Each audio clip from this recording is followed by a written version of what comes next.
Thus the word of Samuel came to all Israel. Now Israel went out to meet the Philistines in battle and camped beside Ebenezer, while the Philistines camped in Aphek.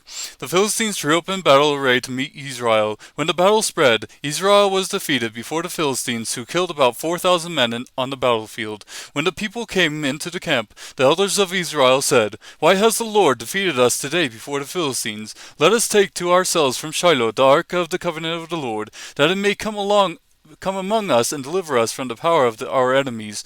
So the people sent to Shiloh, and from there they carried the ark of the covenant of the Lord of hosts, who sits above the cherubim.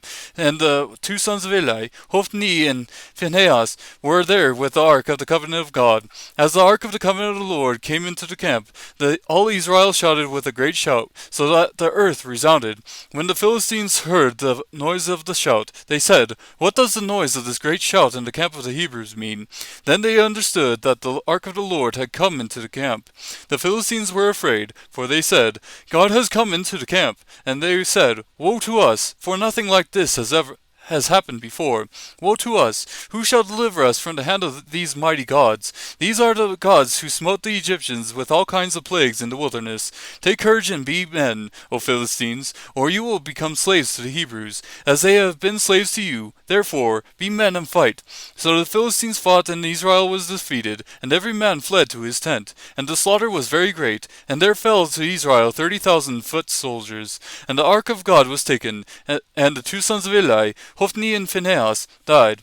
Now a man of Benjamin ran from the battle line and came to Shiloh the same day, with his clothes torn and dust on his head. When he came, behold, Eli was sitting on his seat by the road, eagerly watching, because his heart was trembling for the ark of God. So the man came to tell it in the city, and all the city cried out. When Eli heard the noise of the outcry, he said, "What does the noise of this commotion mean?" Then the man came hurriedly and told Eli. Now Eli was 98 years old, and his eyes were set so that he could not see. The man said to Eli, "I am one who came from the battle line. Indeed, I escaped from the battle line today." And he said, "How did things go, my son?" The one who brought the news replied, "Israel has fled before the Philistines, and there has also been a great slaughter among the people, and your two sons also, Hophni and Phinehas, are dead, and the ark of God has been taken." When he mentioned the ark of God, Eli fell off the seat backward beside the gate, and his neck was broken, and he died, for he was old and heavy. Thus he judged Israel 40 years.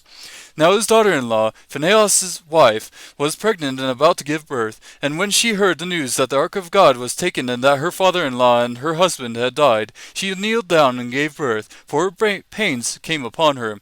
And about the time of her death the woman who stood by her said to her, "Do not be afraid, for you have given birth to a son." But she did not answer or pay attention, and she called the boy Ichabod, saying, "The glory has departed from Israel, because the ark of God has taken and because of her father-in-law and her husband." She said, "The glory has departed from Israel, for the ark of God was taken."